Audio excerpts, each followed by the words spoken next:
નમસ્કાર વિદ્યાર્થી મિત્રો, હું શૈલેષ દલસાણિયાનું હાર્દિક સ્વાગત કરું છું. આપણે યુનિટ 2 એમાં રીડ 1 જોઈએ છે, અનફર્ગેટેબલ વોલ્ટ ડિઝની, જેમાં હવે આપણે છેલ્લો લેક્ચર છે આજે યુનિટ 2 રીડ 1 નો, એટલે ખાસ ધ્યાન રાખજો. સ્પેલિંગ આ તે બધું છે વ્યવસ્થિત છે કરજો પાકું, બરાબર, જેથી કરીને તમારે છે ટ્રાન્સલેશનમાં છે વાંધો આવે નહીં.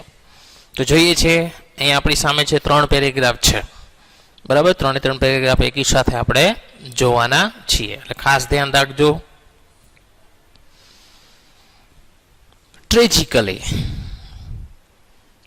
ટ્રેજિકલી નો મિનિંગ થાય દુર્ભાગ્યપણે, બરાબર. ટ્રેજિકલી નો મિનિંગ શું થાય? દુર્ભાગ્યપણે. અથવા તો ટ્રેજિકલી નો બીજો મિનિંગ આપણે લઈ શકીએ કે અચાનક જે સમસ્યા આવી જાય એને શું કહેવાશે? ટ્રેજિકલી પણ કહેવાશે.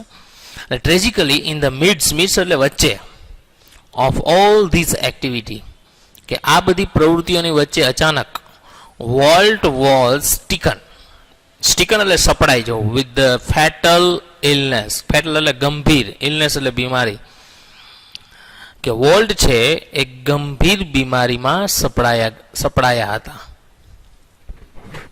આમાં શું બીમારી થઈ એ ચોખવટ નથી, પણ એ બહુ ગંભીર બીમારીમાં છે એ સપડાઈ ગયા હતા.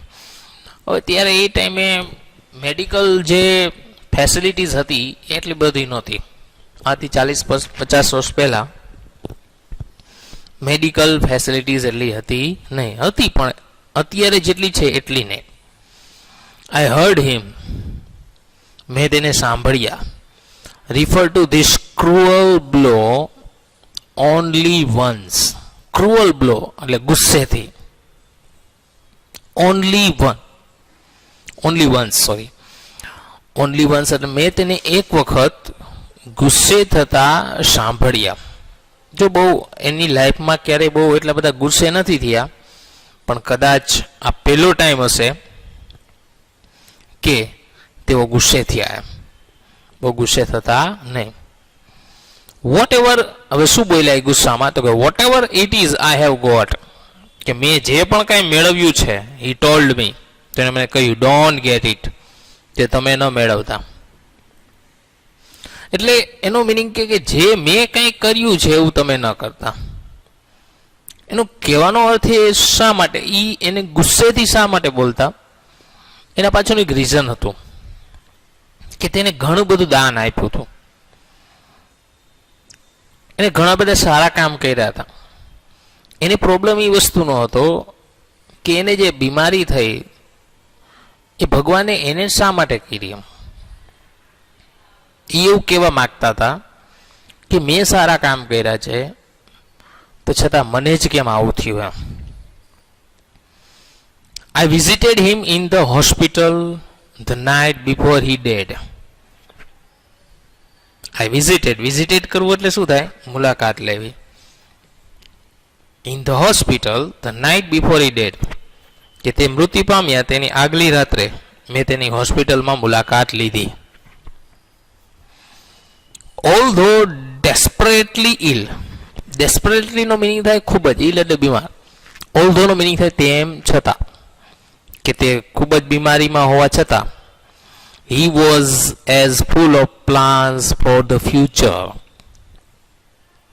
તે ભવિષ્યના પ્લાન્સ એટલે કે આયોજન, તે ભવિષ્યના આયોજનમાં હતા. વિચાર કરો, એટલી બીમારી હોવા છતાં પણ હજુ તે વિચારતા હતા. as he had been all his life, કે જે તેને આખી જિંદગી કર્યું હતું. આવું માણસ ન કરી શકે, કારણ કે જે માણસ બીજે દિવસે મૃત્યુ પામવાનો હોય એ જ વ્યક્તિ આગલે દિવસે ફ્યુચરનું વિચારતો હોય એવું બહુ ઓછું બને, બહુ ઓછું, નહીવત બને. જેને ખબર છે કે હવે હું જીવીશ નહીં, એ વ્યક્તિ ફ્યુચરનું બહુ ઓછું વિચારે. Walt use to say that, use to એટલે હંમેશા, વોલ્ટ હંમેશા કહેતા કે Disneyland would never be finish, કે ડિઝનીલેન્ડનો ક્યારે અંત થવો જોઈએ નહીં. કારણ કે ડિઝનીલેન્ડ એનું એક સ્વપ્ન હતું અને એ ક્યારેય એનો અંત નહીં થાય, એન્ડ ઇટ નેવર વિલ, અને તે ક્યારેય થશે નહીં. I like to think too, મને પણ તે વિચાર ગમતો એમ, મને પણ તે વિચારવું ગમતું એમ. કારણ કે રોય ડિઝની કે એના મોટા ભાઈ હતા, એને પણ એવું વિચારવું ગમતું કે ભાઈ કોઈ દિવસ છે ડિઝનીલેન્ડનો અંત ન થવો જોઈએ. That Walt Disney's influence will never be finished. તેથી વોલ્ટ ડિઝનીની ઇન્ફ્લુઅન્સીસ એટલે એનો મીનિંગ છે અસર. જેથી વોલ્ટ ડિઝનીની અસર છે નેવર બી ફિનિશ્ડ, ક્યારેય પૂરી થશે નહીં. That through all his creation, that through all his creation, creation એટલે સર્જન, થ્રુ એટલે ના દ્વારા, કે તેના બધા સર્જનો દ્વારા, ફ્યુચર્સ જનરેશન્સ એટલે કે ભવિષ્યની પેઢીઓ, જનરેશન્સનો મીનિંગ શું થાય? પેઢીઓ. વિલ કન્ટિન્યુ ટુ સેલિબ્રેટ, તેને સતત માણતી રહેશે. સેલિબ્રેટ કરવું એટલે શું થાય? માણવું. કે ડિઝનીલેન્ડની આજે જો ઘણા વર્ષો થઈ ગયા ડિઝનીલેન્ડને, પણ આજે પણ લોકો તેને માને છે, માણે છે, અને લોકો આજે પણ વિઝિટ કરવા જાય છે. બરાબર. શા માટે? કારણ કે એનું સર્જન જ અદ્ભુત હતું. What he once described,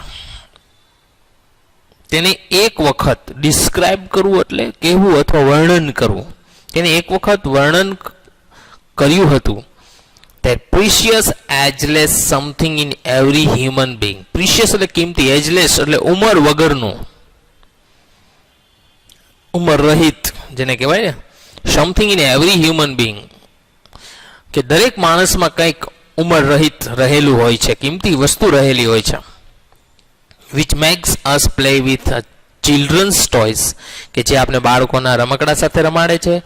and laugh at silly things, અને કોઈ પણ નાની, સિલી એટલે આમ તો મૂર્ખ થાય, પણ અહીંયા શું શબ્દ મિનિંગ લેવાનો છે? નાની. અને કોઈ પણ નાની વસ્તુઓ પર હસાવે છે. And sing in the bath tub and dreams, અને બાથ ટબ એટલે નાવાનો જે ટબ હોય એને શું કહેવાશે? બાથ ટબ. અને બાથ ટબમાં ગવડાવે છે અને સ્વપ્નોમાં, એટલે કે બાથ ટબ અને સ્વપ્નોમાં ગવડાવે છે. એટલે કહેવાનો અર્થ એ કે દરેક માણસમાં નાનપણ હોય. બરાબર. એ નાનપણ છે એ હંમેશા રહેલું. જો કોઈ પણ વૃદ્ધ હશે તો એનામાં એ અંદર તો રહેલું, ભલે બહાર ન દેખાય, પણ એ એનામાં એક પ્રકારનું બાળપણ રહેલું હોય છે. તો અહીંયા છે પેરેગ્રાફ આપણે પૂર્ણ કરીએ છીએ. તેના ઉપરથી પ્રશ્નો છે.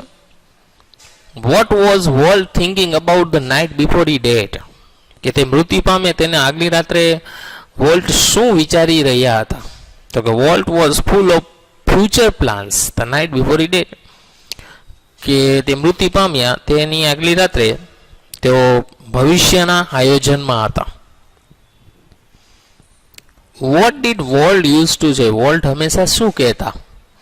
તો કે Walt use to say that, Walt હંમેશા કહેતા કે Disneyland would never be finish, કે ડિઝનીલેન્ડનો ક્યારેય અંત થવો જોઈએ નહીં.